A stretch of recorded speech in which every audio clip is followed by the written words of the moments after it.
Je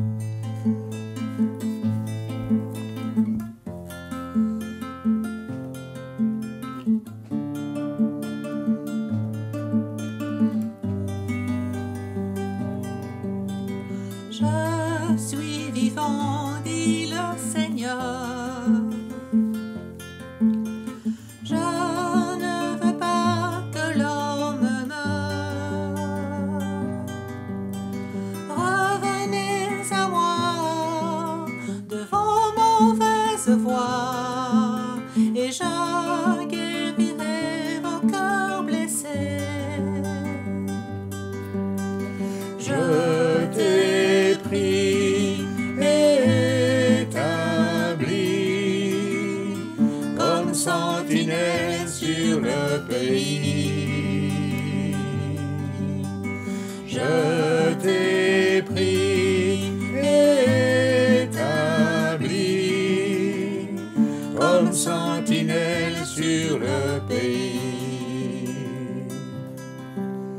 Si vous écoutez ma parole, ou vous détournez des idoles,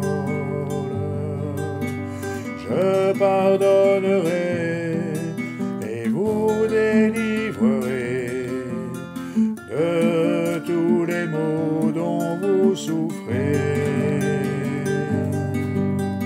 Je t'ai pris et établi comme sentinelle sur le pays. Je t'ai pris et établi comme sentinelle sur le pays. Parle à ceux qui sont dans la nuit, convainc-les de changer de vie, préviens-les du danger qui les frappera quand l'ennemi les surprendra. Je t'ai pris et établi comme sentinelle sur le pays. Je t'ai pris et établi comme sentinelle sur le pays. La trompette sonne, peuple dérouté, il est encore temps de se lever. La trompette sonne, peuple dérouté, il est encore temps de se lever. Je t'ai pris et établi comme sentinelle sur le pays. Je t'ai pris et établi comme sentinelle sur le pays.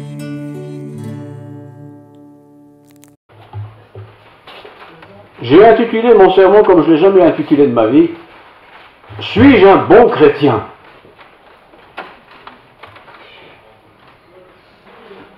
Suis-je un bon chrétien? Je vais changer. Es-tu un bon chrétien? Une bonne chrétienne, évidemment, au féminin. Ou est-ce que je suis un mauvais chrétien?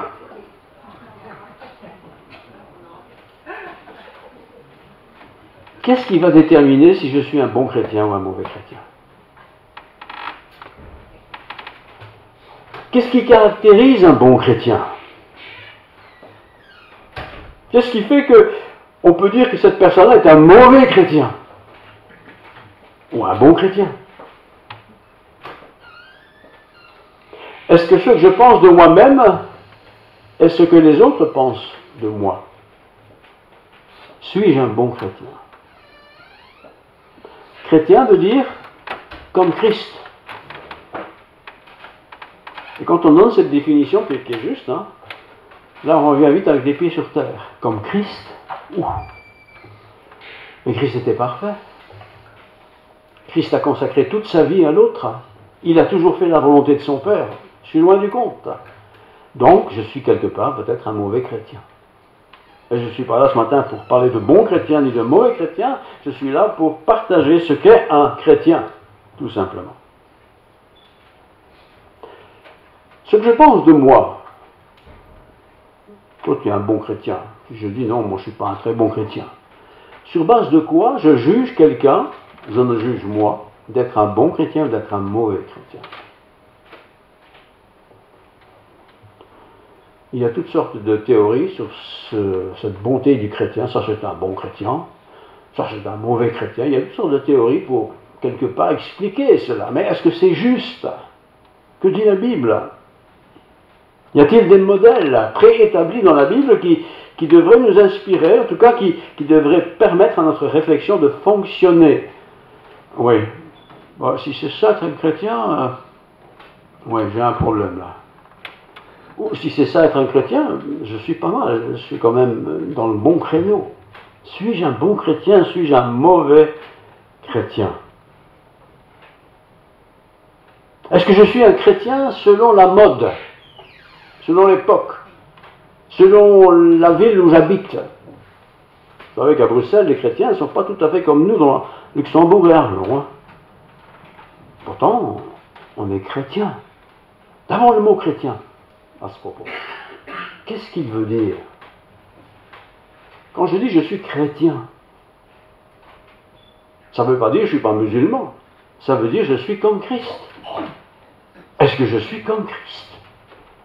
Est-ce que je peux même dire que je suis comme Christ? Christ est tellement extraordinaire, nous connaissons dans sa vie. Chrétien, c'est être comme Christ.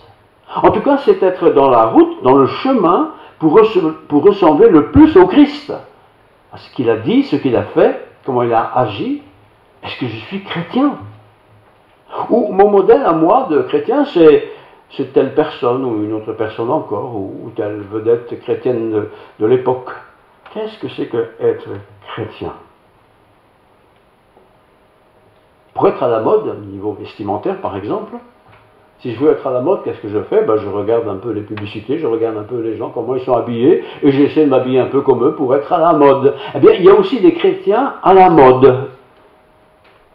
On tape des mains tout le temps. C'est la mode comme ça, donc on est un beau chrétien parce que tout le monde tape des mains. Je tape aussi des mains. Ou alors, il y a des chrétiens qui dansent. Alors je vais danser.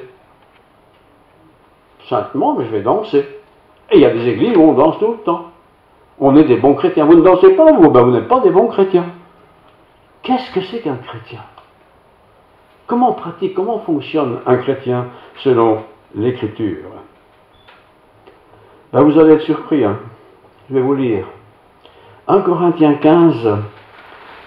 Prenez pas votre Bible parce que c'est pas toujours les mêmes traductions, puis on est un peu paumé, mais c'est 1 Corinthiens 15, versets 1 à 11. C'est Paul qui écrit ça. Je vous rappelle, ça a déjà été dit, hein, je vous rappelle, frères, l'évangile que je vous ai annoncé. Évangile, c'est bonne nouvelle.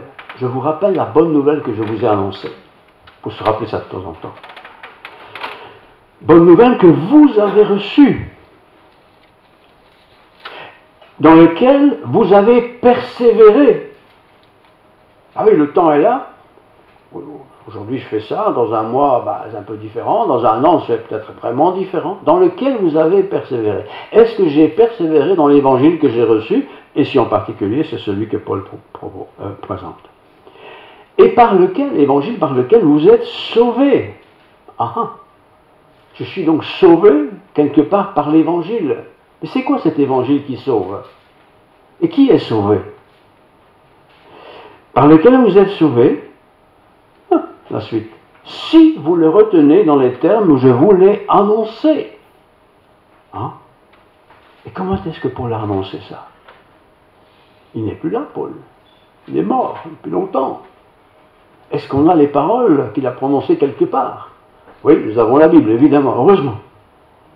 Autrement, si vous ne les acceptez pas dans les mêmes termes, et si vous continuez pas à les accepter, autrement, vous auriez cru en vain. Ça veut dire qu'il y a des évangiles qui ne sont pas les bons évangiles, mais qui sont quand même prêchés. C'est-à-dire qu'on a ajouté à l'évangile, à la bonne nouvelle, je vais l'expliquer tout à l'heure, on a ajouté des choses qu'il faut faire pour que Dieu soit content de nous. Et ça, c'est pas le bon évangile. C'est un autre évangile. Et selon les pays, selon les cultures, selon les régions, selon les familles, on a des évangiles différents. Mais qu'est-ce qui est bon alors? Quel est le bon évangile? Je vous ai enseigné, voilà ce qu'il dit maintenant, je vous ai enseigné avant tout. Il a été un enseignant, Paul, mais avant tout, c'est l'évangile. Comme je l'avais aussi reçu. Il a reçu cet évangile, Paul. Il n'a pas toujours été chrétien. Comme je l'avais reçu, que Christ, et voilà l'évangile, que Christ est mort pour nos péchés, selon les Écritures. C'est ça l'évangile, c'est ça la bonne nouvelle. Christ qui est mort pour mes péchés. Par mon péché, mes péchés. C'est ça l'évangile. Qu'est-ce que vous croyez, monsieur, madame, mademoiselle? Alors on est un peu embarrassé souvent, on essaie de parler un peu des protestants, des évangéliques, et puis on se mêle les pinceaux, et puis on est parti dans des sérénades. Dans l'évangile, c'est plus simple que ça. Il y a l'évangile qu'il a annoncé. Je vous ai enseigné avant tout que Christ est mort pour nos péchés selon les Écritures. Il a été enseveli. Il est bien mort. Et il est ressuscité. Il est bien ressuscité le 3e jour selon les Écritures. C'était prévu, c'était proclamé, c'était annoncé. Et Jésus, dans la personne de Jésus-Christ, cette bonne nouvelle annoncée a été réalisée. On ne peut pas inventer un nouvel évangile. Tout ce qu'on ajoute comme loi, comme règle, comme obligation, comme devoir, tout ça c'est très bien, mais ça n'est pas l'évangile. Il a été enseveli, donc Jésus. Il est ressuscité le 3e jour selon les Écritures. Et il est apparu à Céphas, Céphas et Pierre. Il est apparu à Céphas, puis aux 12. Ensuite, il est apparu à plus de 500 frères à la fois, un gros paquet, hein, dont la plupart sont encore vivants à l'époque où il écrivait, et dont quelques-uns sont morts. Ensuite, il est apparu à Jacques, puis aux apôtres. Après eux tous, il m'est aussi apparu à moi, donc c'est Paul qui écrit, comme à l'avorton, le petit.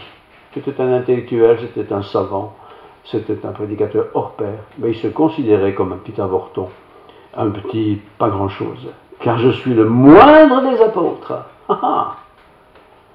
Je ne suis pas digne d'être appelé apôtre parce que j'ai persécuté l'Église de Dieu. Paul, avant d'être chrétien, était un persécuteur de chrétiens. Il persécutait l'Église. Il en a fait maître d'État en prison. Et lui-même s'est converti. Par la grâce de Dieu, et cette phrase-là, retenez-la bien, retenons-la bien, par la grâce de Dieu, je suis ce que je suis. T'es un homme, t'es une femme, t'es une femme. T'es super doué en ceci ou en cela, tu es super doué en ceci, en cela. Je continue. Par la grâce de Dieu, je suis ce que je suis. Et cette grâce de Dieu, la grâce, c'est quelque chose qui n'est pas mérité, hein, c'est cadeau, quoi. Et cette grâce, envers moi, n'a pas été vaine. La grâce de Dieu, c'est le cadeau de Dieu, c'est le super cadeau de Dieu pour ceux qui croient en lui, qui croient dans sa mort, dans sa résurrection, dans son ensevelissement et cette résurrection. Si tu crois ça, la grâce de Dieu n'a pas été vaine. J'ai travaillé plus que tous, un peu prétentieux peut-être, mais il a vraiment travaillé parce qu'il a fait beaucoup de visites dans beaucoup de nations, il a prêché l'évangile un peu partout. Non pas moi toutefois, mais la grâce de Dieu qui est avec moi. La grâce de Dieu qui est avec moi. Ainsi donc, que ce soit moi, dit Paul, que ce soit eux, les autres, voilà ce que nous prêchons et c'est ce que nous avons cru. Donc à ma question, suis-je un bon chrétien? Suis-je un mauvais chrétien? Ben, nous avons presque la réponse. Je suis un bon chrétien, non pas parce que je suis là tous les dimanches impérativement, ponctuellement, je suis prêt pour faire ceci, je suis prêt pour faire tout cela. Tout ça est très bien, mais ça ne veut pas dire que je suis un bon chrétien. Il y a des tas de gens qui font des tas de belles œuvres dans le monde. Je suis un bon chrétien si j'accepte ce que Christ a fait et qu'il l'a fait pour moi. Là, je suis un bon chrétien. Et quand Christ dit « je suis mort pour toi » et que j'accepte cela pour moi, je suis un bon chrétien. Mais si je dis « oui, Christ est mort pour moi, mais, il faut quand même que tu ailles à l'église, il faut quand même que tu ceci, que tu cela. » Non, tout ça est vrai, mais ce n'est pas ça qui fait que tu es un bon chrétien. Parce qu'il y a des tas de gens qui ne sont pas chrétiens, qui pratiquent ces choses-là. Il y a combien de religions dans le monde? 2000 grandes religions. Grandes religions, hein. Plus des milliers de sous-religions. Tous ces gens-là sont probablement tous honnêtes. Ils suivent les règles des enseignants de ces groupes-là. Je ne sais pas s'ils seront au ciel, parce que ce n'est pas le message de l'Évangile. Ce n'est pas le message de l'Évangile. Qu'est-ce que je pense de ma foi? Non. Chacun peut se poser la question, qu'est-ce que je pense de ma foi? Je vais à l'église, je chante, voilà, je donne un peu pour l'église, enfin bref, j'essaie d'être sympa pour tout le monde. Est-ce que ça fait que je suis un chrétien? Enfin, il y a des tas de gens qui font un tas de choses sympathiques dans le monde. Je parlais de la Croix-Rouge tout à l'heure, beaucoup de ces gens-là sont volontaires, ils s'engagent, ils sont au service, au bénéfice de ceux qui sont peut-être dans la souffrance. Mais iront-ils près du Seigneur pour cela? Dieu aime, écoutez bien, hein, c'est pas la Croix-Rouge, ça. Dieu aime et accepte tous ses enfants de la même manière. Il n'y a pas quelqu'un qui peut dire, moi je suis chrétien maintenant, je suis enfant de Dieu, ben, je suis quand même meilleur que lui ou qu'elle, hein, parce que lui, elle, bah écoute, chacun sa petite histoire sur l'autre. Non. Ou on est chrétien, c'est-à-dire comme Christ, qu'on suit son enseignement le mieux possible, en apprenant chaque jour, ou je ne suis pas de Christ. Ça veut donc dire que je suis de l'ennemi du Christ, c'est-à-dire le diable. C'est l'un ou l'autre. Si je suis le Christ, eh bien, je suis invité à être totalement et infiniment au service de ce Christ. Pas seulement le dimanche, pas seulement quand c'est les vacances, pas seulement quand je suis en grande forme et que j'ai envie de booster un peu les autres. D'ailleurs, suis-je un bon chrétien? Concrètement, ça commence par ceci. Donc, je me suis converti et tout ça, très bien. Quel est l'intérêt pour les autres chrétiens de ma communauté? Par exemple, est-ce qu'il y a des gens à qui je ne parle jamais? Je ne dis même pas bonjour. Je ne parle pas de... Vous ne l'avez pas vu, hein, mais systématiquement, vous ne dites pas bonjour. Vous ne parlez pas avec ces personnes. Parce qu'ils ne sont pas comme vous. Ils sont noirs, ils sont blancs, ils sont grands, ils sont petits, ils sont barbus, ils sont mâles, femelles. Il y a des gens avec qui on ne parle jamais. Si je suis comme Christ, Christ a-t-il négligé l'un ou l'autre? Il a parlé à tout le monde. Il parlait aux pharisiens, il parlait aux sadducéens, il parlait aux juifs, il parlait aux orthodoxes, il parlait à tout le monde. Déjà ça doit me faire dire, tiens, toi tu es quand même un chrétien bizarre. Tu n'as jamais parlé avec cette personne-là dans l'église. Il n'y a pas 10 000 personnes ici, hein. Je ne vous parle même pas de ces églises multitudinistes où il y a tellement de gens que c'est sûr qu'on ne peut pas parler avec tout le monde. Suis-je un bon chrétien? Comment je considère mes frères et sœurs? On a cité tout à l'heure avec beaucoup d'à-propos une visite qui a été faite auprès de gens qui sont âgés, qui sont souffrants. Voilà, le petit-fils, le monsieur, il n'est pas bien, il m'a partagé ça, je vous l'ai raconté. Est-ce que je suis concerné par les attentes des uns et des autres? Je ne sais pas régler les problèmes, moi, mais je peux être concerné. Pas de tout, mais certainement de certaines choses. Et plus important encore, ce que je pense des autres, qu'est-ce que les autres pensent de moi? Évidemment, ils sont polis, ils ne vont pas vous le dire, hein, surtout si c'est pas bien. Mais qu'est-ce qu'ils pensent de moi? Est-ce qu'il me recommanderait en disant tu peux aller le voir, lui il s'y connaît bien dans l'évangile de Marc ou autre chose quoi. Est-ce que je peux dire ça? Est-ce que je peux être connu pour ce genre de choses? Mais il faut quand même préciser que la notion de bien ou de pas bien, de mal ou de bien, c'est quand même une notion qui n'est pas spécialement biblique. C'est une notion humaine. On dit de quelqu'un, ah lui s'il est bien, hein. Ah lui il n'est pas bien. C'est une notion humaine. Parce que Dieu ne nous regarde pas comme bien, pas bien. Il nous regarde tous de la même façon. Vous êtes perdus. Sans moi, vous ne pouvez rien. Je cite la Bible là. Mais avec moi, vous pouvez tout. Ah, ben ça alors. Je peux tout avec le Seigneur.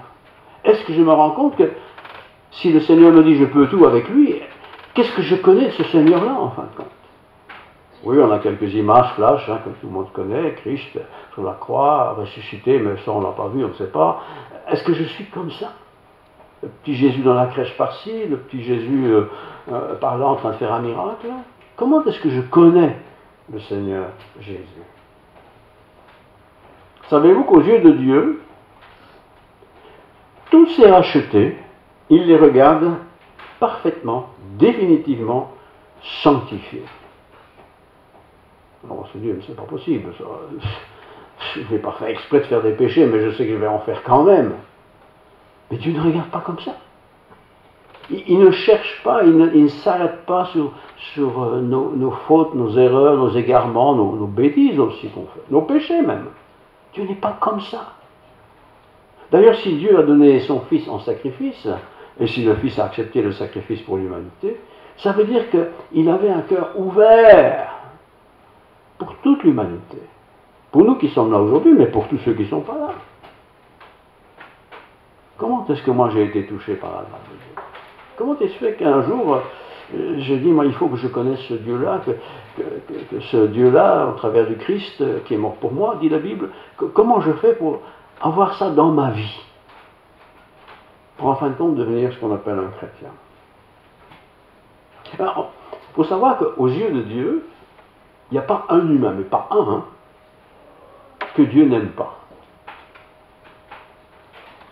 Nous, lui il a une tête un peu bizarre, c'est pas fait mon style, je ne vais pas lui parler. Dieu n'est pas comme ça. Il aime toute l'humanité, sans exception, sans exception. Qu'on soit né riche, pauvre, blanc, noir, flamand, wallon, luxembourgeois, il nous aime tous autant. Et il ne veut pas la mort du pécheur. Donc s'il ne veut pas la mort du pécheur, c'est qu'il veut qu'il vive. Il n'a pas plus d'amour pour moi que pour vous. Exactement la même chose. Pour nous tous.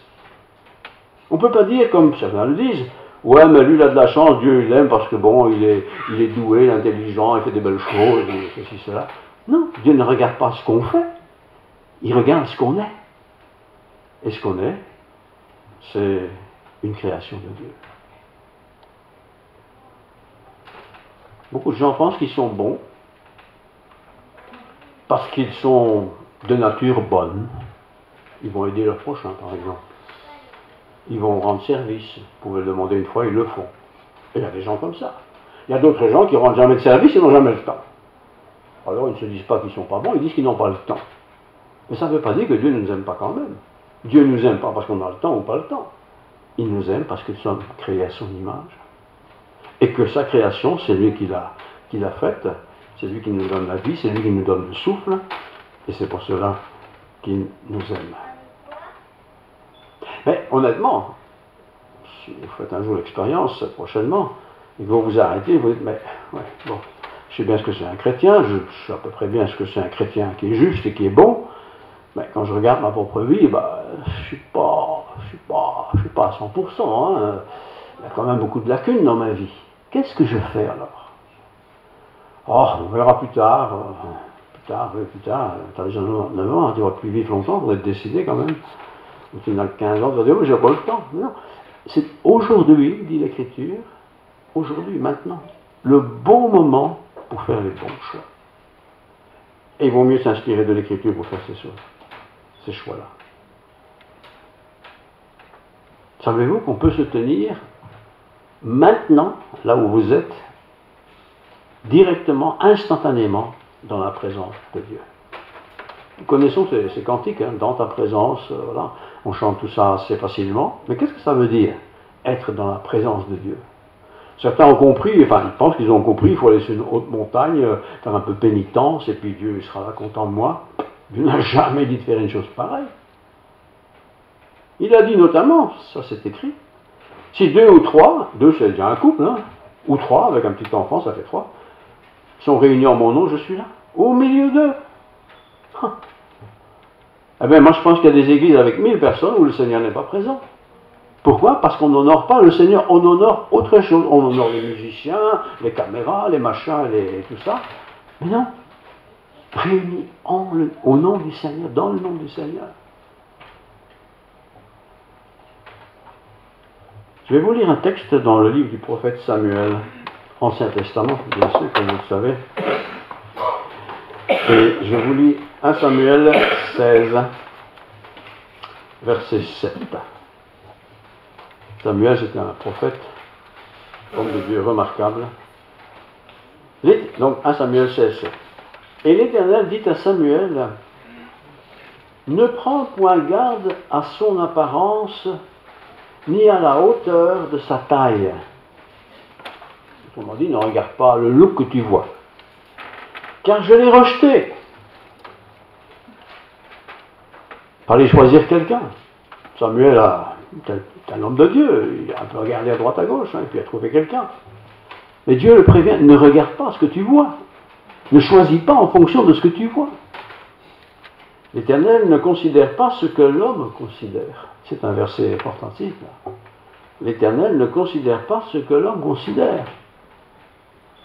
Quand je vois parfois des organisations de recrutement à la télé, notamment pour un show, musique, un sketch, machin, comment est-ce qu'on choisit tous ces gens-là? Quels sont les critères qui poussent les organisateurs à choisir tel et tel et à refuser systématiquement quelqu'un d'autre? L'Éternel ne considère pas ce que l'homme considère. L'homme regarde à ce qui frappe les yeux. Mais l'Éternel regarde au cœur. Tu es célibataire. Prenons un exemple, très simple. Tu es plutôt beau garçon, belle fille, tu te dis, moi j'ai envie d'avoir un beau mari, une belle femme, quoi. Et tu vas chercher parmi tous ceux que tu connais des beaux maris, des belles femmes. Mais au plus tu cherches, au plus tu trouves qu'il n'y en a pas.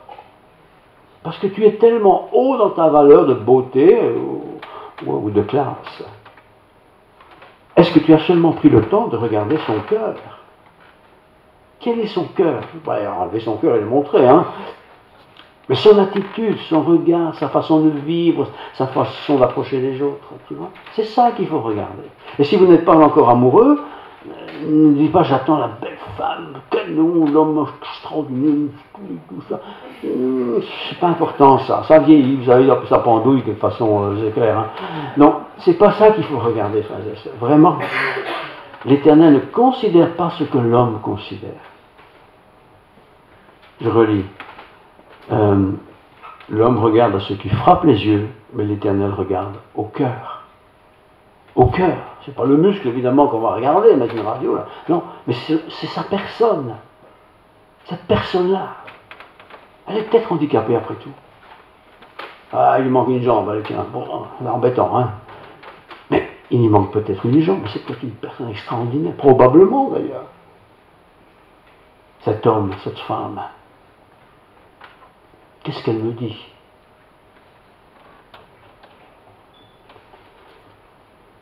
Je relis le verset 7 du chapitre 16.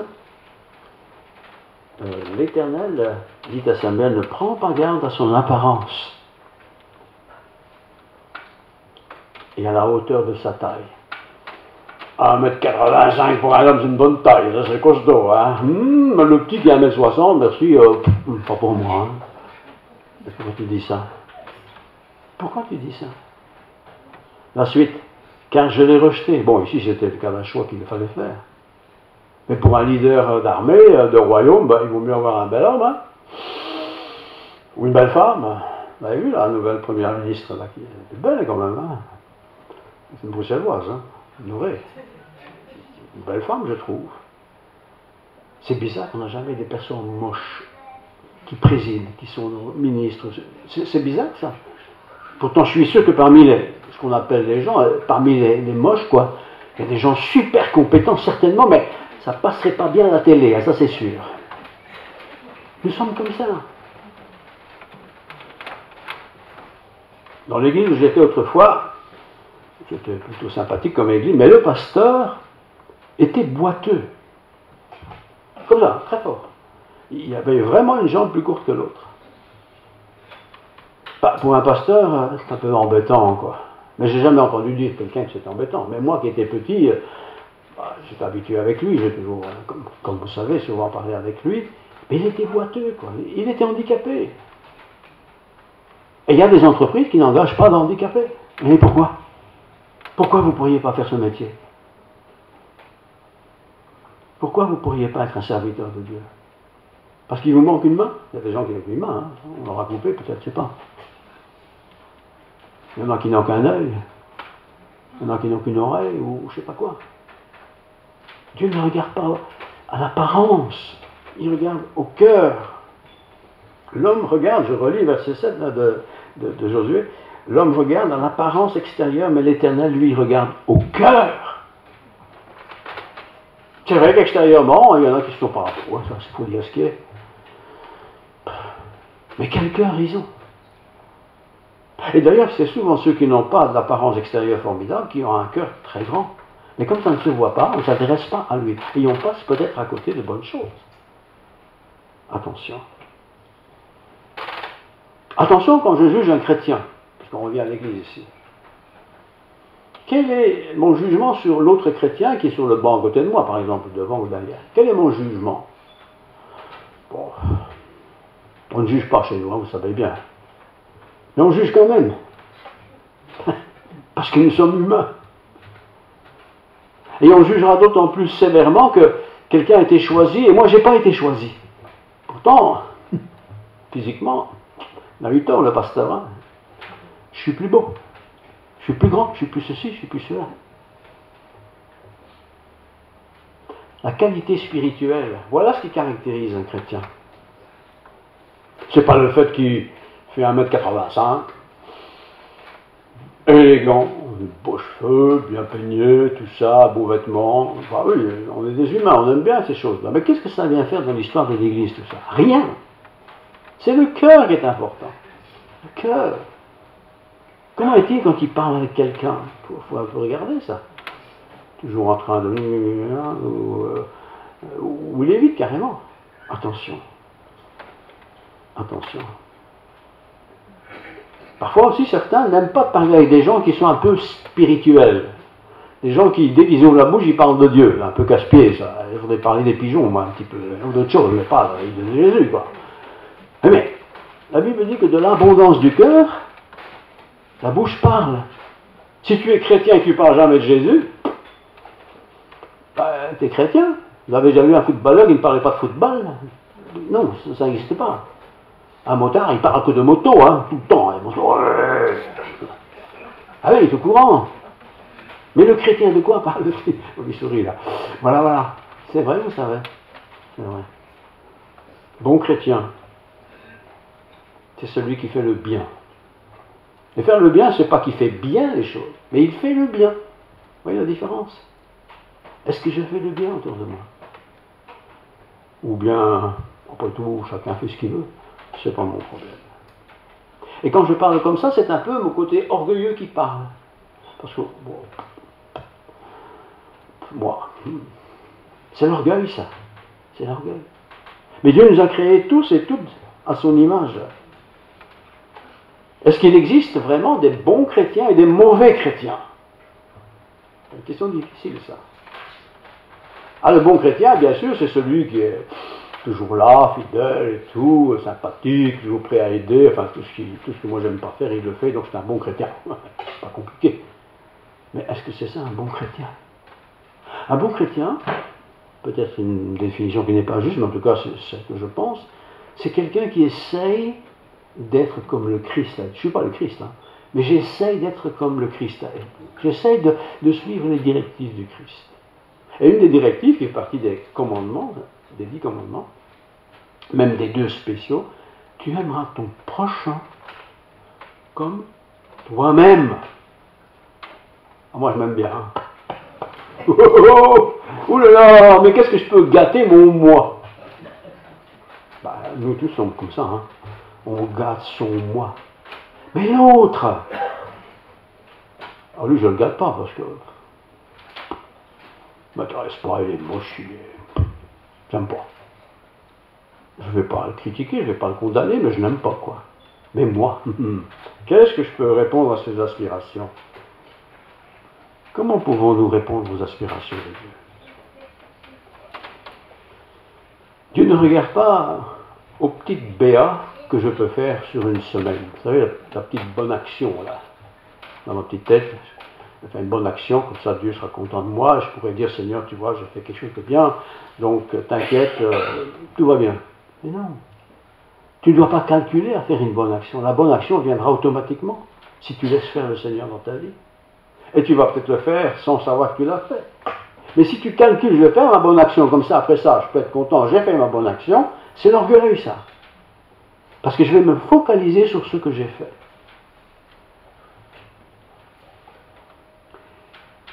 L'œuvre de la croix dont Paul a parlé dans notre lecture, c'est une source de vie pour tous les pécheurs. Les pécheurs, ce n'est pas ceux qui ramassent du poisson, ce sont ceux qui commettent le péché. Et nous sommes là tous au même niveau, tous les humains, autant qu'on est sur la terre. Nous sommes tous des pécheurs. C'est vrai qu'il y a des péchés qui sont grandioses, hein, vous comprenez ça, mais c'est de toute façon le petit péché dans ma petite tête, c'est du péché, c'est la même chose pour Dieu. Je suis un pécheur et j'ai besoin de l'œuvre de la croix. J'ai besoin d'accepter cette œuvre à la croix qu'a opéré Jésus-Christ. L'apôtre Paul dit ceci dans 2 Corinthiens 4, 7, et je terminerai avec tout ça. 2 Corinthiens 4, 7. Nous portons ce trésor dans des vases de terre. Vase de terre, c'est pas très solide, mais c'est un vase quand même. Afin que cette grande puissance soit attribuée à Dieu et non pas à nous. Nous, c'est moi et toi. Je m'attribue souvent des valeurs qui sont les valeurs de Dieu. Par exemple, j'ai parlé avec quelqu'un, à l'école, au travail, n'importe, et je lui ai parlé de Jésus, et puis le dimanche d'après, il vient avec vous au temple, il dit « Oh, le pasteur va être content, j'ai amené quelqu'un à l'église. » Le pasteur ne va pas dire que c'est pas bien, hein, il va être content, hein, forcément. Mais c'est pas un peu de l'orgueil, ça? Parce qu'après tout, qui est-ce qui touche le cœur? C'est le Seigneur. Oui, il se sert de nous, sans doute, certainement. Mais c'est le Seigneur. Alors, si j'ai bavardé avec quelqu'un, ou plusieurs fois d'ailleurs, et que fortuitement il a entendu ça, il a compris, ben, j'irai avec toi dimanche à l'église, je vais un peu voir, je ne dois pas me prendre la tête. C'est le Seigneur qui a peut-être touché son cœur, peut-être avec mes paroles, hein, c'est possible, mais je n'ai pas à me prendre la tête.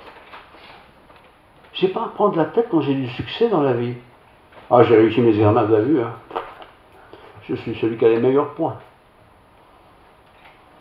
65 sur 100. Ou 75 sur 100, allez. Ou 85 sur 100. Ah, je suis doué, j'ai bien travaillé, moi. On connaît tous ça. Mais est-ce qu'on ne s'est jamais dit, tiens Seigneur, tu m'as bien éclairé l'esprit, tu m'as bien ouvert la tête, j'ai bien étudié la section qui était importante, et voilà, j'ai bien compris la question, je réponds bien. Bravo André. Ou merci Seigneur de m'avoir aidé. C'est tout à fait différent ça. C'est rendre gloire à Dieu. Bien sûr, si je ne fais rien, le monde ne va pas s'écrouler pour ça, mais si je ne fais rien, peut-être que la personne à qui je voulais parler de Dieu n'entendra jamais parler de Dieu. Et ça serait quand même dommage que Dieu me dise un jour dans son royaume, au tribunal, pas le tribunal de la fin des temps, mais le tribunal pour les croyants, j'aimerais pas que Dieu me dise, André, écoute, je vais te montrer là, tu vois, regarde, tu es passé à côté. Tu étais pressé, pourquoi faire? Pour regarder le feuilleton à la télé. Non mais franchement, oh, Seigneur, c'est pas vrai quand même. Ben si c'est vrai. Si c'est vrai. 2 Corinthiens 4, 7. nous portons ce trésor dans des vases de terre. Les vases de terre, ça veut dire que ce sont des vases qui sont cassables, hein, qui peuvent se disparaître. Nous portons ce trésor dans des vases comme ça. Ok, je peux être malade, je peux mourir, tout ce qu'on veut. Ça, c'est des vases de terre. Afin que cette grande puissance soit attribuée à Dieu et non pas à nous. Dès le moment où je pense que grâce à moi, on aura ceci, on aura cela, peut-être que Dieu s'est servi de moi, je suis dans une situation d'orgueil. Il faut que toute grâce revienne au Seigneur. Et si Dieu m'a utilisé, merci Dieu de ce que tu m'as utilisé. Je suis content. Ce n'est pas la peine d'aller éclaironner non plus. Parce qu'alors là, l'orgueil va prendre sa force. Il va retrouver de l'énergie en nous. Même si c'est vrai ce que je raconte. Laissons la gloire au Seigneur. L'œuvre de la croix. 2 Corinthiens 4,7. Je relis encore une fois. Nous portons ce trésor. Ce trésor, c'est la bonne nouvelle de l'Évangile. Dans des vases de terre. Les vases de terre, c'est ce qui est terrestre. Je ne viens pas avec un miracle tout d'un coup que Dieu m'a envoyé, que j'ai dans une boîte. Hein. C'est de la terre. Donc je relis. Nous portons ce trésor dans des vases de terre afin que cette grande puissance, la puissance qui touche quelqu'un qui n'avait aucun intérêt pour Dieu, par exemple, afin que cette grande puissance soit attribuée à Dieu et non pas à nous. Et si demain, par exemple, j'ai parlé, j'ai partagé, chemin faisant, ou concentré d'ailleurs, quelqu'un me dit ce que tu me dis là, ça m'intéresse, je vais aller voir, et puis le dimanche suivant, il est là, bon, je vais parler, c'est efficace ça, ton discours. Non, nous sommes en danger là. Oui, c'est moi qui parlais sans doute, mais c'est Dieu qui convainc.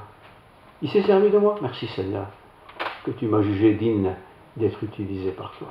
Mais le message, je ne parle pas ici de petits discours populaires, hein, je parle vraiment de l'essentiel de la chrétienté qu'on aime partager.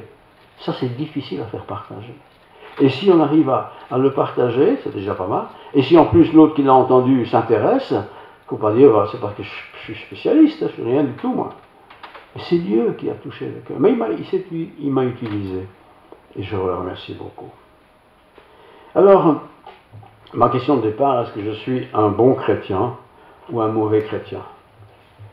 Satan, lui, il va toujours me dire, tu es un bon chrétien. Parce que tous les dimanches, tu es à l'église et en plus, tu es ponctuel. Le pasteur est content, donc tu es un bon chrétien.